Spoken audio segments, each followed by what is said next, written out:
Bab 3632. Meleburkan mutiara giok hitam. Keduanya berselisih satu sama lain sebelumnya, ingin saling tidak mau kalah, dengan fakta bahwa mereka mampu bertarung berdampingan di masa depan, yang berada di luar dugaan Paman Yuan. Meskipun tidak tahu apa yang dilakukan Ercikin di dalamnya, Paman Yuan sudah cukup terkesan dengan hasil ini. Namun, tampaknya Ercikin tidak bisa membuat kedua orang itu benar-benar berdamai. Tapi tidak heran, bagaimanapun, dendam sudah 1000 tahun. Saat keduanya berdebat dan Paman Yuan pusing, Ercikin mengeluarkan Giok Baoshan. Dexter Huang terus membuat masalah di depan, dia harus memiliki solusi untuk ini. Tapi percuma saja bertengkar seperti Surya Chen berdua. Ercikin bahkan tidak repot-repot membujuk mereka. Paman Yuan takut keduanya akan bertengkar setelah berdebat. Tapi dia tahu bahwa mereka berdua hanya cekcok mulut saja. Adapun pertarungan, itu seperti mengalahkan diri mereka sendiri. Keduanya tidak bodoh. Ini juga alasan mengapa Ercikin memilih untuk meninggalkan pola dewa dengan hidup mereka. Hal ini tidak akan membuat keduanya berdamai, tetapi selalu bisa membuat konflik tidak lagi meningkat. Ercikin sudah memiliki ide awal tentang Dexter Huang, tetapi dia tidak terburu-buru untuk melakukannya. Yang ingin dia pastikan sekarang adalah peran manik-manik giok hitam ini. Pada saat ini, Giok Baoshan di tangan Ercikin sedikit berbeda dari penampilan awal. Sebelum membunuh ribuan iblis darah pola putih, bola tulang ini ditelan seluruhnya oleh Giok Baoshan, dan Giok Baoshan asli yang bening tercoreng dengan warna putih tulang. Namun selain dari warnanya sendiri, khasiatnya tidak banyak berubah, melainkan jangkauan radiasi bisa banyak ditingkatkan. Ini juga memungkinkan Paman Yuan memiliki tanda berdarah di tangannya, dan dia juga bisa melawan mayat darah di laut darah. Perubahan warna giok, ditambah dengan manik-manik giok hitam yang dia dapatkan sekarang, memberi Ercikin semacam tebakan, yang harus dikonfirmasi. Seperti halnya bola tulang sebelumnya, Ercikin mengeluarkan manik giok hitam dan mendekati giok. Dan kemudian, adegan yang sama terjadi lagi. Tampaknya ada semacam induksi di antara keduanya. Setelah manik-manik giok hitam mendekati giok, manik-manik giok hitam sedikit bergetar, dan kemudian manik-manik giok hitam meleleh lagi, seolah-olah berubah menjadi tetesan, dan kemudian mengalir ke dalam giok. Tapi kali ini, di dalam giok Baoshan, itu seperti setetes tinta di air jernih, dengan beberapa jejak gelap. Setelah itu, Ercikin langsung mengintegrasikan ketiga manik-manik giok hitam ke dalamnya. Benar saja, permata dalam iblis darah dan mayat darah di sini dapat diintegrasikan ke dalam giok Baoshan, dan akan menunjukkan warna yang berbeda. Otak Ercikin bergerak sedikit. Tetapi kemampuan bola tulang adalah membuat mereka yang dikendalikan oleh rantai darah memiliki kualifikasi untuk menghilangkan kendali dalam jangkauan. Bagaimana dengan manik-manik giok hitam ini?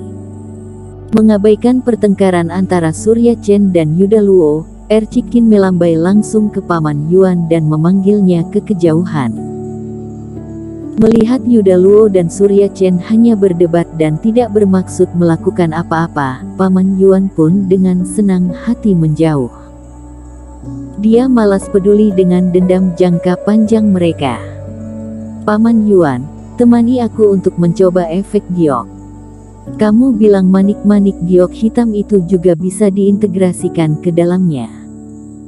Mendengar bahwa Ercikin juga memasukkan manik-manik giok hitam ke dalam giok, mata Paman Yuan juga menjadi cerah, dan dia sangat menantikannya.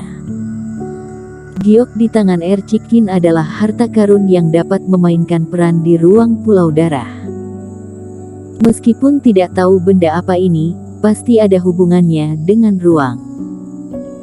Masih dengan cara yang sama, Paman Yuan pertama-tama terbang dan secara bertahap menjauh dari spiritual kapal. Setelah menembus jarak tertentu, cahaya berwarna darah menggenang di tubuh Paman Yuan. Dalam hal ruang lingkup, tidak ada perubahan. Ercikin juga dengan cepat mengkonfirmasi satu poin. Meskipun bola tulang telah menyerap lebih banyak, dan ruang lingkup peningkatan Giok Baoshan secara bertahap menurun, tapi masih ada beberapa peningkatan. Tetapi 3 manik-manik batu giok hitam diserap, dan jaraknya tidak meluas sama sekali, yang jelas tidak normal. Efek dari hal ini seharusnya tidak membatasi penerbangan kita. Paman Yuan jatuh dan berkata. Mata Ercikin berkedip beberapa kali. Peran Giok Baoshan, dalam dugaannya sendiri, tampaknya melawan rantai darah, atau dengan kata lain, itu yang mengendalikan rantai darah. Jika bukan untuk membatasi pelarian mereka yang terikat rantai, apa pula manfaatnya? Token. Ercikin tiba-tiba memikirkan sebuah kemungkinan. Omong-omong, rantai darah ini tidak hanya akan muncul saat Paman Yuan dan yang lainnya terbang, tetapi juga saat Dexter Huang dan yang lain sebagai utusan khusus memegang tanda untuk menahan mereka. Dengan meraih di udara, sepotong token muncul di tangannya. Ercikin lalu menuangkan reiki ke dalamnya. Cara menggunakan token ini telah ditanyakan oleh Kal Song dan yang lainnya sebelumnya. Jadi Ercikin menjalankan token dan membidik langsung ke Paman Yuan. Segera, tanda darah di tubuh Paman Yuan menyala lagi, dan rantai darah memadat dalam kehampaan. Paman Yuan tercengang, tidak mengerti apa yang akan dilakukan Ercikin. Dan kemudian, Ercikin terbang dalam jarak 10 kaki dari Paman Yuan dan mengeluarkan Giok Baoshan dari tas penyimpanan. Bang! Selanjutnya, yang mengejutkan Paman Yuan dan banyak pertapa siluman di sekitarnya adalah bahwa sesaat setelah Giok menyebarkan cahaya, rantai darah di Paman Yuan meledak seketika, pertama berubah menjadi kabut darah, lalu langsung menghilang. Ercikin mencoba beberapa kali dengan Cindy dan yang lainnya, dan tetap sama. Buset, Giok ini bisa menahan belenggu token.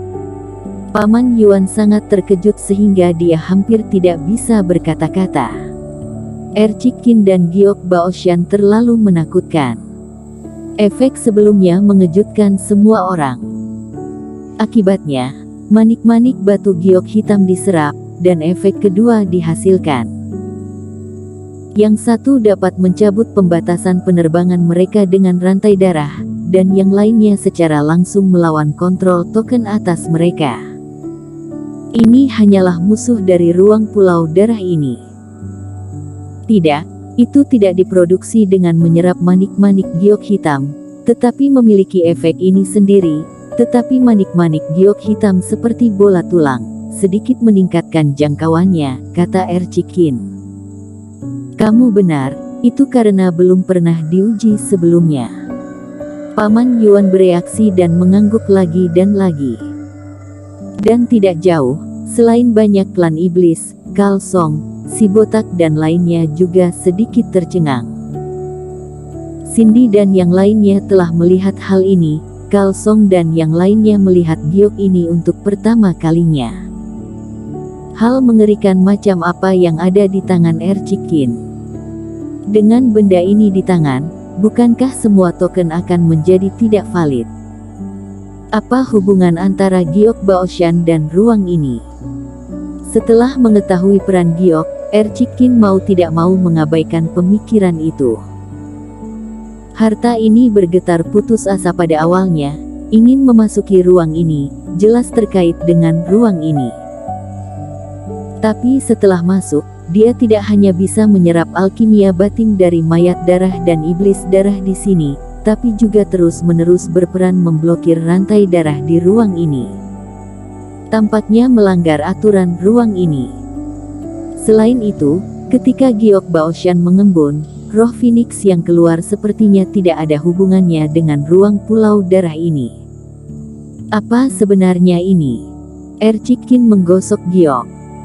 Jika Tracer Taois bangun, dia mungkin bisa menganalisis untuk dirinya, tapi sayangnya orang ini tidak akan bisa bangun sampai pertempuran yang menentukan selesai. Bersambung.